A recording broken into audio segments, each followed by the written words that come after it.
Santo Evangelho de Nosso Senhor Jesus Cristo, conforme o evangelista São Mateus, capítulo 14, iniciando no versículo 22. Glória a ti seja dada, ó Senhor. Logo a seguir, Jesus fez com que os seus discípulos entrassem no barco e fossem adiante dele para outro lado, enquanto ele despedia as multidões. E, tendo despedido as multidões, ele subiu ao monte a fim de orar sozinho. Ao cair da tarde, lá estava ele só. Entretanto, o barco já estava longe, a uma boa distância da terra, açoitado pelas ondas, porque o vento era contrário. De madrugada, Jesus foi até onde eles estavam, andando sobre o mar. Os discípulos, porém, vendo-o andar sobre o mar, ficaram apavorados e disseram: "É um fantasma!" E tomados de medo, gritaram. Mas Jesus imediatamente lhes disse: "Coragem, sou eu, não tenham medo." Então Pedro disse: "Se é o Senhor mesmo, mande que eu vá até aí, andando sobre as águas." Jesus disse: "Venha." E Pedro, descendo do barco, andou sobre as águas e foi até Jesus. Reparando, porém, na força do vento, teve medo e, começando a afundar, gritou: "Salva-me, Senhor!" E prontamente Jesus, estendendo a mão, o segurou e disse: "Homem de pequena fé, por que você duvidou?" Subindo ambos para o barco, o vento cessou. E os que estavam no barco o adoraram, dizendo: "Verdadeiramente o Senhor é o Filho de Deus." O Evangelho do Senhor. Louvado sejas, ó Cristo. Que as palavras dos meus lábios e o meditar do meu coração sejam aceitáveis a Ti, ó Senhor, rocha minha e Redentor meu. Em nome do Pai, do Filho e do Espírito Santo. Amém. Bom dia. Reverendo Arthur não foi apenas o meu professor da disciplina de liturgia. Ele era também um capelão na época que eu estava no seminário. E ele muitas vezes ouviu o seminarista, ainda no processo de discernimento, descobrindo a sua vocação e, obviamente, entregando seus conselhos. E eu acho que no final das contas, deu certo. Deu certo. Muito obrigado pelo convite para estar aqui com vocês. Eu trago uma saudação de Dom Maurício Andrade, bispo diocesano da Diocese de Brasília, amigo desta comunidade, amigo desta diocese e amigo pessoal também do reverendo Arthur. Mais um fruto da Diocese Anglicana do Recife. Meus irmãos, minhas irmãs, há uma frase no Evangelho de hoje que talvez seja muito importante que nós possamos ouvir com especial atenção neste tempo. A frase é dita por Jesus: "Coragem, sou eu, não tenham medo."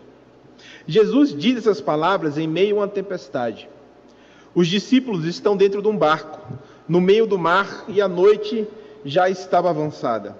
O vento sopra com força contra eles, e as ondas atacam a embarcação. E é justamente quando tudo parece inseguro, incerto, Jesus vem ao encontro deles, caminhando sobre as águas. Talvez essa imagem seja uma boa metáfora da igreja e do mundo em que nós vivemos hoje. Nós também estamos atravessando águas agitadas neste mundo. Vivemos uma sociedade que é marcada por desigualdades profundas.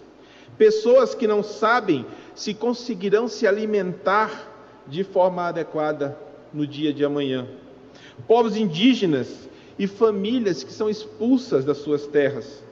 Migrantes atravessam fronteiras buscando segurança, buscando dignidade. Mulheres são vítimas de violência dentro das suas próprias casas. Pessoas sofrem discriminação por sua raça, por sua origem, por sua condição social, por sua identidade. E, ao mesmo tempo, a própria criação geme. As florestas queimam, os rios estão adoecendo, ou sendo adoecidos. Os oceanos estão cheios de plástico, as espécies estão desaparecendo. Os eventos climáticos extremos se tornam mais frequentes. Sabemos que este ano temos El Niño nos visitando. E tem todas essas pessoas e todos esses eventos, aqueles que menos contribuíram para a destruição da criação e para a crise ambiental, são frequentemente aqueles que mais sofrem as suas consequências. O nosso barco também está sendo sacudido. E talvez a primeira tentação que tenhamos hoje seja a mesma dos discípulos: ter medo. Mas Jesus nos diz: coragem, sou eu, não tenham medo. Não se trata de uma promessa de que não viveremos ou não vamos experimentar tempestades. Essa não é a promessa do Evangelho. A promessa do Evangelho é outra: que Deus não nos abandona em meio às tempestades. A primeira leitura que tivemos hoje nos mostra um homem também passando por uma situação de medo. Elias está escondido. Ele se esconde, porque ele tinha enfrentado homens poderosos do seu tempo, e ele temia pela sua própria vida. Elias está cansado, ele está desanimado, ele está frustrado, talvez até convencido de que a sua missão tenha fracassado. Então Deus pergunta para ele: o que você está fazendo aqui, Elias? E algo extraordinário acontece. Um vento poderoso, mas Deus não está naquele vento. Terremoto, e Deus não se manifesta também naquele momento. Depois temos o fogo, com seu calor, sua força, mas Deus não está ali. E finalmente, a gente percebe o que a tradição bíblica diz de uma maneira quase impossível de traduzir. É uma voz suave, é um murmúrio, é um som de um silêncio profundo. E é ali que Elias reconhece a presença de Deus. Isso me fez pensar. Vivemos hoje uma sociedade fascinada pelo barulho. Precisamos constantemente de barulho, de ruído, para que a gente não se sinta perdido. Parece que quem impõe a sua vontade com mais força é sempre o vencedor. Quem fala mais alto tem mais poder. Quem grita vence. Mas, assim como Elias, percebo que nós precisamos redescobrir que Deus não precisa dessa violência para manifestar o seu poder. Deus se manifesta em uma voz que quase não conseguimos ouvir. Talvez por isso, meus irmãos e minhas irmãs, uma das tarefas mais importantes da igreja hoje seja aprender a escutar. E eu me lembro ele era paraibano, Ariano Suassuna. E o Suassuna dizia que tem muito curso de oratória. Talvez já tenha ouvido o Ariano falar isso, mas nos falta um curso de escutatória. Nos falta a capacidade de ouvir. E ouvir não apenas com os nossos sentidos, mas ouvir com o coração, ouvir com o corpo que padece, os corpos que padecem.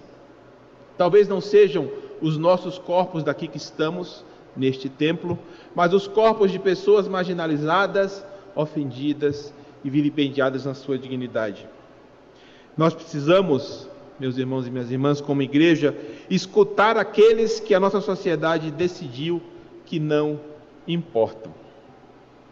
Também precisamos aprender a ouvir a própria criação que geme, porque há muito tempo a terra está falando conosco. Os rios falam, as florestas falam, os oceanos falam, o clima está nos dizendo que precisamos escutar a sua voz. E diante disso tudo, permitam-me dizer, talvez a nossa dificuldade não seja a ausência de sinais, talvez a dificuldade seja a nossa própria incapacidade de escutar os sinais e de perceber esses sinais. Mas aí o Salmo 85 nos traz, talvez, na minha opinião, a frase que carrega o maior significado de toda a Escritura. Salmo 85. A misericórdia e a verdade se encontraram. A justiça e a paz se beijaram. E essa é uma imagem extraordinária. Justiça e paz se beijando. Beijando como aqueles casais que se amam, como amigos, como gente que se reconhece, que se escuta e que se sente e que se respeita. Porque paz, meus irmãos e minhas irmãs, não deve ser entendido como simplesmente ausência de conflito. Eu acredito que não existe paz verdadeira quando uma criança passa fome. Não existe paz verdadeira quando alguém precisa esconder quem é para não sofrer violência. Não existe paz verdadeira quando os povos são expulsos dos seus territórios, lhes está negada a sua identidade. Por isso, esse mesmo salmo, que nos traz essa imagem tão bela, nos traz a promessa de que a terra dará o seu fruto. Nessa espiritualidade, justiça social e cuidado com a criação não são duas coisas dissociadas, não são agendas diferentes. Elas pertencem à mesma obra da reconciliação. Cuidar da dignidade humana e cuidar da terra são expressões da mesma fidelidade a esse Deus Criador. Afinal de contas, gente querida, não existe humanidade saudável em um planeta doente. Paulo, apóstolo Paulo, também nos faz algumas provocações nessa manhã. Ele faz uma sequência de perguntas. Como invocarão aquele que não creram? Como crerão naquele de quem não ouviram falar? Como ouvirão se não houver quem pregue? E como pregarão se não forem enviados? E ele conclui: como são belos os pés dos que anunciam as boas novas. Eu me pergunto o que significa anunciar as boas novas nesse mundo de hoje, reverendo Arthur. Eu acredito que anunciar as boas novas significa tornar visível essa boa nova, tornar concreta na presença de Deus e também na presença das pessoas. Quando a gente defende, quando nós, indivíduos, nós, igreja, instituição também, quando nós defendemos a dignidade de uma pessoa ameaçada, está aí o anúncio das boas novas. Quando acolhemos as pessoas marginalizadas, rejeitadas, está aí o anúncio das boas novas.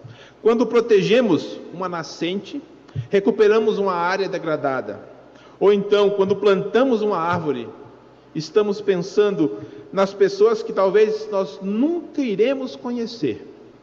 Pessoas que talvez ainda não existam entre nós hoje, mas essas pessoas também estão recebendo esse anúncio das boas novas, porque os nossos pés se tornam os pés daqueles que levam esperança. E mais uma vez, olhando para o Evangelho, nós temos Pedro, um homem impetuoso, que normalmente está envolvido em situações do Evangelho de 8 a 80. Ou ele tem grandes testemunhos de fé, ou ele faz uma bobagem colossal. Sempre sendo humano. E aí a gente vê Pedro e Jesus, e Pedro diz: Senhor, se és tu, manda-me ir ao teu encontro. E Jesus, de uma palavra só, diz: vem, vem. E Pedro sai do barco, um homem de fé. Talvez seja essa uma das imagens mais importantes para a igreja do nosso tempo, porque o barco é necessário. O barco da segurança representa aquilo que a gente conhece, nossas estruturas, nossas tradições, nossa liturgia, nossos templos, nossas instituições. Tudo isso é importante, mas às vezes nós precisamos sair do barco. Às vezes é necessário deixar esse contexto de segurança, porque Pedro ali, ele caminha sobre as águas, não porque ele tenha uma novidade, uma coisa diferente, uma descoberta extraordinária. Ele caminha porque ele confia naquele que o chamou. Pedro conhecia Jesus. e ele ouve o chamado de Jesus, e ele confia nas palavras de Jesus. Nós, como igreja, nós não somos uma comunidade de pessoas que nunca afundam. Nós não somos uma comunidade que estamos livres do medo, da insegurança e da incerteza. Mas nós somos uma comunidade que aprendeu a caminhar junta, unida, e nós somos uma comunidade que estende as mãos umas às outras, porque nós primeiro recebemos essa mão estendida de Jesus. É a mão do Cristo que nos sustenta.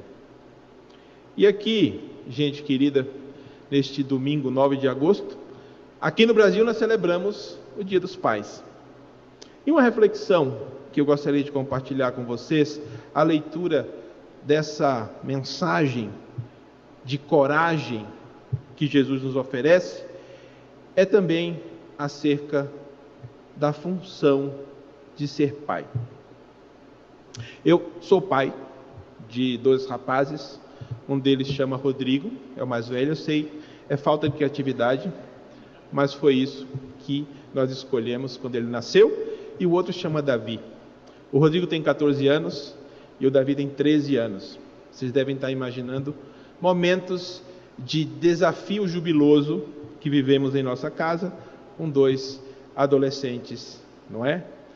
E uma das tarefas que me foi dada quando o Rodrigo e Davi nasceram foi justamente apresentar essa imagem de pai, não é? Quando eles nasceram, passaram a existir. Mas com o nascimento deles, também passou a existir uma figura que não existia antes, que é o Rodrigo Spiuca, pai. E é um processo de aprendizado, é um processo de reconhecimento, é um processo de paciência, de construção, de muita paciência, porque nós optamos, naquela residência lá em Brasília, nós optamos pelo diálogo, nós optamos por compartilhar, nós optamos por caminhar juntos, dentre as dificuldades, as alegrias, os momentos de júbilo e os momentos nem tão jubilosos assim. Mas aquele nascimento do Rodrigo como pai me fez sempre refletir como eu poderia entregar a eles um pouco de mim mesmo, sem que isso se tornasse em uma relação de dominação, sem que isso se tornasse em uma relação de subjugá-los, porque eu, como adulto, sei tudo, eles, como crianças, nada sabem. Eu acredito, meus irmãos e minhas irmãs, que ser pai é assumir a responsabilidade por alguém. Claro que é.